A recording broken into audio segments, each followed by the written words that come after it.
Hello friend, मैं आपका C S Akshay. और थैंक यू सो मच, आपने मेरे वीडियोस को बहुत अच्छे से अपने प्यार दिया, बहुत अच्छे से मैसेज दिए, बहुत अच्छे से आपने लाइक किया, शेयर किया, सब्सक्राइब किया। Thank you so much. जो भी हूँ मैं आज स्टूडेंट की वजह से हूँ, और स्टूडेंट के लिए मैं हमेशा जो सच है वो लेके आता हूँ। तो आज मुझे एक बच्चे ने मैसेज किया था कि सर एक चीज़ पे मुझे बता दीजिए कि नोट्स से पढ़ना चाहिए, मॉड्यूल से पढ़ना चाहिए। ये उस बच्चे का कंसर्न था। देखो, मैं आपको एक चीज़ कहता हूँ। आप कोई भी क्वेश्चन उठा लो, सी एम ए का 5 मार्क का मैक्सिमम क्वेश्चन होता है या 7 मार्क का मैक्सिमम क्वेश्चन होता है। अगर मैं मॉडल में देखूँ तो मॉडल में अननेसेसरी चीज़ें बहुत दी है। मतलब एक पैसेज कम से कम, आपको पता है, एक टॉपिक कोई होगा ना, उसको 3 से 2 या तीन से ज़्यादा पेजेस में मेंशन किया है। अब मुझे बताओ, एग्जामिन आपको 5 मार्क के लिए पूछ रहा है और वो भी 3 पेजेस का है, तो आप कैसे उसको कन्वर्ट करोगे 5 मार्क में? It is very difficult. तो भाई साहब, नोट्स सबसे अच्छे होते हैं। मतलब मैं आपको कहूँ ना, अगर रिवाइज करने के लिए इजी क्या है? नोट्स। एग्जाम में 5 मार्क लिखने के लिए इजी क्या है? Point two point notes. और मुझे बताओ, जो बच्चा एग्जाम के पहले पूरा रिवाइज कर पाए वही तो बच्चा पास होता है। जो बच्चा मुड़ई से पढ़ता है या रिवाइज नहीं कर पाता, वो बच्चा फिर एग्जाम में कम मार्क्स लेते आता है। तो मैटर ये नहीं है कि मुड़ई से पढ़ना चाहिए कि नोट से पढ़ना चाहिए। अगर इफ़ यू आर, आपके पास उतनी मेंटल कैपेसिटी है कि आप अगर मुड़ई रिवाइज कर सकते हो एग्जाम के पहले, इट्स योर चॉइस। बट जब मैं स्टूडेंट था तो मैं हमेशा कहता था, नोट्स रेफर करता था। कि फॉर एग्जांपल कोई टॉपिक है, जैसे सी एम ए में हर जगह पे कंपनी लॉ है, तो कंपनी लॉ का कोई टॉपिक है जिसमें मैंने टॉपिक उठा लिया, for example loans and investment. तो एक सेक्शन है लोन्स एंड इन्वेस्टमेंट। अब वो सेक्शन है 186। तो कितना कर सकते हैं? तो उस टाइम पे 60% कर सकते हो। तो तीसरा पॉइंट, 60% सक्सीड करना है तो आपको स्पेशल रेजोल्यूशन लगता है। तो फोर्थ पॉइंट, अप टू 60%, तो आपको क्या करेगा? बोर्ड रेजोल्यूशन चल सकता है। नेक्स्ट, उसके लिए कौन सा फॉर्म फाइल करना पड़ता है? तो फॉर एग्जांपल MBP 2। तो नेक्स्ट, तो ऐसे 6-7 पॉइंट रेडी है, तो मैं क्यों 2-3 पैसेज पढ़ूँ? मैं क्यों 2-3 पेजेस पढ़ना चाहिए भाई साहब एग्जाम में? इसलिए तो मैं बोलता हूँ ना, CS में, CA में बच्चे कोई फेल होने के लिए कोई नहीं चाहता। इसलिए तो रिजल्ट कम आता है ना। बच्चे को लगता है टफ है, टफ है।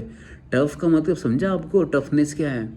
क्योंकि भाई साहब, अगर आप भी प्रिपेयर करके जा रहे हो, सब लोग प्रिपेयर करके जा रहे हो, तो भाई साहब एग्जाम में इतने कम लोग पास क्यों हो गए? फिर मैं क्यों नहीं CA में बन रहा? वो लोग क्यों बनते हैं? आप थोड़ा सा लॉजिक लगाओ ना भाई साहब। इस एग्जाम में थोड़ी कोई फेल होने के लिए जाता है। मैं भी देखा ना, बच्चे इतने कुत्ते की तरह पढ़ते रहते दिन रात। मतलब कुत्ते की तरह, मतलब इसलिए वर्ड यूज़ किया कि मैंने, भाई साहब कुत्ता मतलब उस हिसाब से नहीं बोला कि मैं आपको एकदम कि नहीं वैसा होगा। मैं जस्ट बोला कि वो एक्सप्रेस करने का वर्ड है। मैं बोला कि यार कुत्ते की तरह मतलब कि 14 घंटे 20 घंटे पढ़ना, और मूडी का इतना हर पेज लिखना, हर पेज का वर्ड्स को अंडरलाइन करना। अरे भाई साहब, आपके पास 3 घंटे है। And if you are not able to attend 100% paper in 3 hours, so it is very difficult to get the marks और एग्जामेशन। सो अगर आप बच्चे क्या कहते हैं 80-90 मार्क्स की अटेम्प्ट करके आते हैं, 80-90 में आपका आता है 45, तो टोटल बच्चों को जो आता है ना, 2-3 मार्क्स रह जाता है। जैसे फॉर एग्जांपल 300 मार्क्स में अगर 50% चाहिए तो आपका आएगा 147, 148, 145। तो मैक्सिमम देखो आप 60-70% बच्चे फेल जहाँ पे होते हैं ना, वो इसी रेंज में होते हैं। मतलब 150 से लेके 145 के बीच में, 148 के बीच में। मतलब 145 to 148, इनके बीच में इतने बच्चे अड़े हुए हैं ना। 2-3 मार्क्स से एग्रीगेट रह गया, 5 मार्क्स से, 7 मार्क्स से। इसे इसके पीछे रीज़न क्या, आप देखो। मैंने पूरा 7 साल में रिसर्च किया इसके ऊपर, और मैं आपको अभी से किएगा, जस्ट सुनो अच्छे से। If you want to pass in the first attempt ना, ये जस्ट थोड़ा सा सुन लो बच्चों। मैं बोल रहा हूँ ना, ये कोई बीकॉम में कैसा होता है ना, आपको 3-3 पेजेस आंसर लिखना पड़ता है बीकॉम में। इसलिए आपने मॉडल पढ़ा, कुछ भी पढ़ा तो चलता है, क्योंकि 3 पेजेस लिखना सफिशियंट है। क्योंकि वहाँ पे क्वेश्चन 16 मार्क्स के आते हैं। CA CMA is not that kind of field जहाँ पे आपको 16 मार्क के आंसर्स लिखने हैं। भाई साहब, they are asking to the point answer. And आप बिलीव नहीं करोगे, I got exemption in all the theory subject when I was doing a CS। इसके पीछे रीज़न क्या है? Notes making. पॉइंट्स रेडी करो बच्चों, गन रेडी रखो।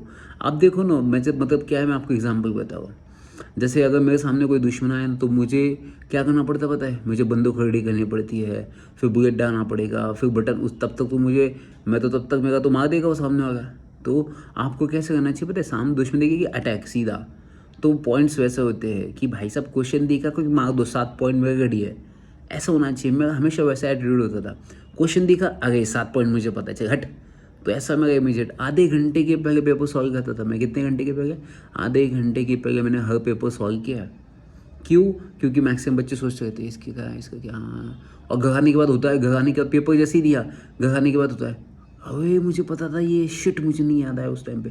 क्यों नहीं याद आया? क्योंकि आपकी रिवीजन कम थी। रिवीजन कम क्यों थी? क्योंकि आपने मॉड्यूल पढ़ा इतना बड़ा बड़ा, ताकि आपको टाइम नहीं मिला रिवाइज करने के लिए। यह सुनो, रिवीजन इज द सक्सेस मंत्रा। जो रिवाइज रिवाइज रिवाइज करेगा ना, वही पास होगा बच्चों।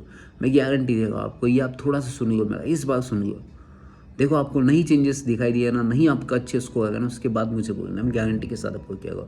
और मेरे साथ कॉम्पीट करना चाहते तो कर लो, मैं तो हमेशा ओपन होता हूँ। जो सच कहता हूँ मैं सच कहता हूँ। और याद रखना बच्चों, मैं आपको सच कह रहा हूँ कि मॉड्यूल ना, बहुत सारे लोग कहते हैं मॉड्यूल पढ़ो, ये सब चीज़ें पढ़ो।